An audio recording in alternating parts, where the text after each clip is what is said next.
सत्य श्री ओम सतनाम सत साहेब। हे सत्संग प्रेमियों, आज हम आपके सामने कबीर बीजक का शब्द 106 से लेकर के 108 तक का वर्णन करेंगे। हे सत्संग प्रेमियों, कबीर साहिब का बीजक अनमोल और अनुपम है। हम बार बार इसी बात को आपको समझाते हैं कि सभी को एक बार कबीर बीजक का अध्ययन अवश्य ही करना चाहिए। जो एक बार कबीर बीजक का अध्ययन कर लेगा, चिंतन मनन कर लेगा, कबीर वाणी के सारांश को समझ लेगा, वह जो आजकल के कुकुर मुत्ते की तरह कबीरपंथी पैदा हो गए हैं और वो क्या क्या उपदेश दे रहे हैं, मठाधीश बन बैठे हैं, उनके प्रति आपका जो भाव है वो समाप्त हो जाएगा। आपको पूर्ण सच्चाई प्राप्त हो जाएगी। तो हमारा मानना है कि कबीर बीजक एक बीजक ही है, गुप्त धन को बताने वाला है बीजक। और गुप्त धन क्या होता है? आत्मज्ञान। उसी गुप्त आत्मज्ञान को बताने वाला है बीजक। अंधविश्वास और पाखंड का खात्मा करने वाला है बीजक। बाह्य कर्मकांडों, रिवाजों और परंपराओं का विरोध करने वाला है बीजक। और अपने स्वरूप में स्थित करने के लिए, प्रेरित होने के लिए, प्रेरित करने के लिए है बीजक। तो आइए चलते हैं शब्द 106। भंवर उड़े बग बैठे आई, रैन गई दिवसों चली जाई, हल हल कांपे बाला जीव, ना जाने का करइयों पीव, कांचे बासन टिके न पानी, उड़ी गए हंस काया को मिलानी, काग उड़ावत भुजा पिरानी, कहे कबीर ये कथा सिरानी। कहते हैं कि भंवरे उड़ गए, बगुला आ गए, रैन चली गई, रात चली गई और दिन आ गया। मनुष्य का शरीर थर थर कांप रहा है, ना जाने का करई है पीव। अब ईश्वर परमात्मा मालिक स्वामी क्या करेगा? कांचे के बर्तन में, कांच के बर्तन में टिके ना पानी, मिट्टी के कच्चे बर्तन में पानी नहीं टिकता है। कच्चे मिट्टी के बर्तन में पानी नहीं टिकता है। हंसा उड़ गए हैं, हंस उड़ गए हैं और काया कुम्हला गई है। कहते हैं मनुष्य जीवन भर कौवों को उड़ाता उड़ाता थक जाता है और उसकी जीवन लीला समाप्त हो जाती है। कबीर साहिब कहते हैं कि यह कथा बहुत ही शानदार है। ये तो इसका अर्थ हुआ। अब इसके भाव क्या बनता है? कबीर साहिब कहना क्या चाहते हैं, क्या समझाना चाहते हैं मनुष्यों को? कहते हैं कि भंवर उड़े बग बैठे आई, तुम्हारी जवानी चली गई और बुढ़ापा आ गया। जवानी की पहचान जो काले बाल थे वे समाप्त हो गए और उनकी जगह बुढ़ापे की पहचान सफेद बाल आ गए। भंवर उड़े बग बैठे आई, रैन गई दिवसों चली जाई। रात चली गई और दिन निकल आए। रात चली गई और दिन आ गए। अब शरीर थर थर कांप रहा है। मनुष्य अपने कर्मों का फल भोगने के डर से थर थर कांप रहा है। सोच रहा है कि ईश्वर इसका क्या दंड देगा, जो मैंने कर्म किए हैं मुझे इसका क्या दंड मिलेगा। अब कांप रहा है। मिट्टी के कच्चे बर्तन में जिस प्रकार पानी नहीं टिकता, उसी प्रकार यह जीव भी कहीं नहीं रुक सकता। मृत्यु को प्राप्त होता है, फिर पुनर्जन्म होता है, फिर मृत्यु को प्राप्त होता है, फिर पुनर्जन्म होता है। इस तरह 84 लाख योनियों में जीव जो है भटकता रहता है। उड़ी गए हंस काया कुमलानी। अब हंस कौन उड़ गए? यह जीव, यह आत्मा। यह आत्मा इस शरीर से निकल गई तो शरीर क्या हो जाता है? शरीर निर्जीव हो जाता है, शरीर कुम्हला जाता है, मुर्दा हो जाता है। आत्मा निकल गई, हंस रूपी जीव निकल गया और यह शरीर कुम्हला गया, मुरझा गया, मुर्दा हो गया। का गुड़ावत भुजा पिरानी, कह कबीर ये कथा सिरानी। साहिब कहते हैं कि मनुष्य जीवन भर कोमों को उड़ाता उड़ाता थक जाता है और उसका जीवन लीला समाप्त हो जाती है। कोमों को उड़ाता उड़ाता कैसे थक जाता है? कामना, वासना, इच्छा, इनके चक्कर में ही पड़ा रहता है और एक दिन चल देता है। शब्द 107। खसम बिनु तेली को बैल भयो, बैठत नाई साधु की संगत नाधे जन्म गयो। बही बही मरो पचो निज स्वार्थ, यम को दंड सयो। धनदारा सुत राज काज हित माथे भार गयो। खसमई छाड़ विषय रंगराते, पाप के बीज बयो। छूड़ी मुक्ति झूठी मुक्ति नरयास जीवन की, उन प्रेत को झूठ गयो। लक 84 जीव जंतु में सायर जात भयो।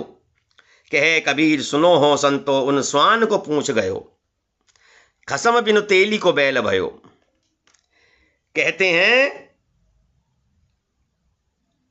कि तेली के बैल की भांति कोलू में जुता हुआ आदमी रात दिन चक्कर काट रहा है। खसम बिन, बिना खसम के, बिना स्वामी के, बिना मालिक के, बिना अपने आत्म स्वरूप को जाने, बिना अंतर्ज्ञान किए, वह कोलू के बैल की तरह चक्कर काट रहा है। भोग वासनाओं में, कामनाओं में, इच्छाओं में घिरा हुआ है। बैठत नहीं साधु की संगत, ना दे जन्म दियो गयो। वह सत्संग न करके सांसारिक मोहजाल में फंसा रहता है। जी तोड़ परिश्रम के बावजूद शरीर स्वार्थ के कारण वह संसार में बहकर मृत्यु को प्राप्त हो जाता है। नाधे जन्म गयो।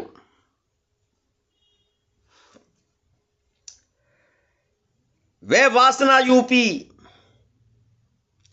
बही बही मरहु, पचहु निज स्वार्थ, यम को दंड सयो।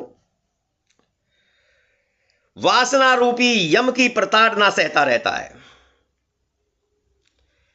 वासना यूपी रम की प्रताड़ना सहता रहता है। धन दारा सुत राज काज हित माथे भार गयो। धन, स्त्री, सुत और राजकाज आदि भोगों के लिए वह बोझ उठाता रहता है। ये कर्म कर, वो कर्म कर, ये कर, वो कर, उल्टे सीधे, चोरी जारी, उचक्के, दंड, मार धाड़,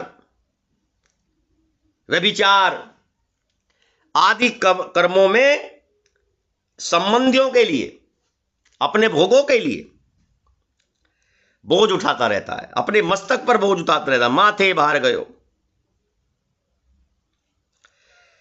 कहने का अर्थ है यह मनुष्य निज चेतन स्वरूप भी विचार एवं बोध को छोड़कर विषय रूपी रंग में डूबा रहता है। लंपटतावश बुरे कर्म कर पाप रूपी बीज बो देता है, बोता रहता है। खसमई छोड़ विषय रंग राते, पाप के बीज बयो। खसमई अपना आत्म स्वरूप, चेतन स्वरूप, उसको छोड़ करके विषय वासनाओं में डूबा रहता है। झूठी मुक्ति नरयास जीवन की, उन प्रेत को झूठ खयो। निज स्वरूप की स्थिति छोड़कर बाहरी इस काल्पनिक मोक्ष की झूठी आशा मनुष्य का भ्रम मात्र है। बाह्य क्रियाक्रम, कर्मकांड, इनको करके सोचता है कि तुझे मोक्ष प्राप्त हो जाएगा, और इसी आशा में अपने जीवन को नष्ट कर लेता है, और इसी भ्रम में पड़कर प्रेत का झूठा भी खा जाता है। अब प्रेत का झूठा क्या हुआ? यह प्रकृति असंख्य मनुष्यों द्वारा भोगी गई है,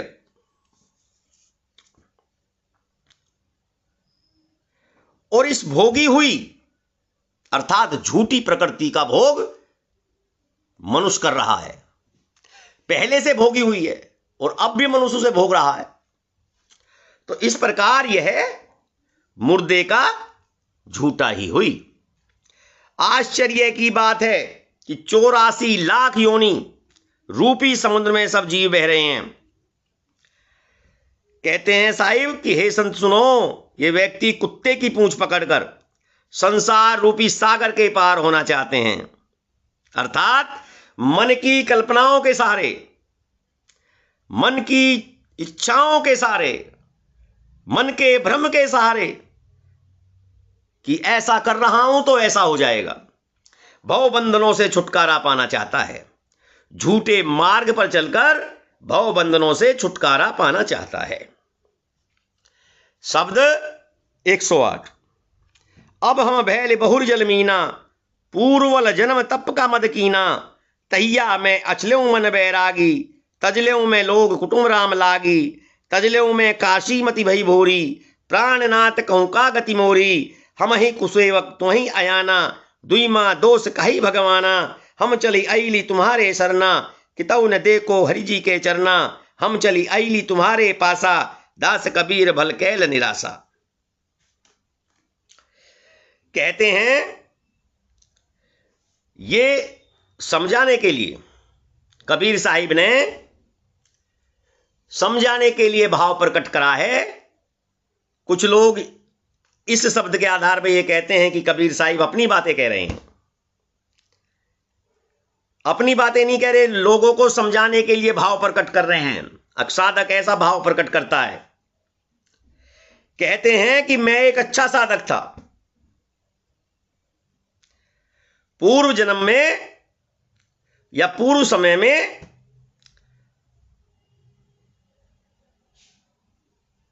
बहुत तपस्वी था, लेकिन उस तप के अहंकार के कारण मैंने अपनी साधना में कमी कर दी, क्योंकि मुझे भ्रम हो गया था कि मेरा पतन नहीं हो सकता। परिणाम स्वरूप मैं ऐसे तड़प रहा हूं जैसे बिना जल के मछली तड़पती है। अब हम भैली बहुरी जलमीना, पूर्वल जन्म तप का मद कीना, पूर्व जन्म में, पूर्व समय में मैंने तप का अहंकार किया। अगली लाइन में कहते हैं कि पहले मैं एक सच्चा विरक्त था, मुझे किसी भोग में आसक्ति नहीं थी, परंतु अब शांति से कोसों दूर हो गया हूं।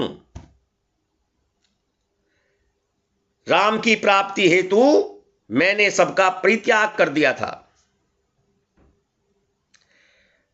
अर्थात स्वजनों और कुटुंबियों को छोड़ दिया था, परंतु अभिमानवश मेरी बुद्धि भ्रमित हो गई और मैंने ज्ञान में सत्संग की नगरी काशी को भी छोड़ दिया। तजलो में काशी मति भई बोरी, प्राणनाथ कछुका कति मोरी। कबीर साहिब कहते हैं कि साधक घबराकर कहता है कि हे प्राणनाथ, मेरी क्या दशा होगी और मेरी भक्ति सेवा से आप संतुष्ट हैं या नहीं। हम ही कुसेवक तुम ही अयाना, दुईमा दोष का ही भगवाना। मैं तो आपकी शरण में हूं, हम चली आईली तुम्हारे सरना, कितऊ न देखो हरि जी के चरना। मैं तो आपकी ही शरण में आ गया हूं, परंतु मुझे आपके दर्शन नहीं हो रहे हैं। मैं तो आपकी ही शरण में हूं। इस प्रकार बाद में पश्चाताप के अतिरिक्त कुछ भी शेष नहीं रहता है, नहीं बचता है।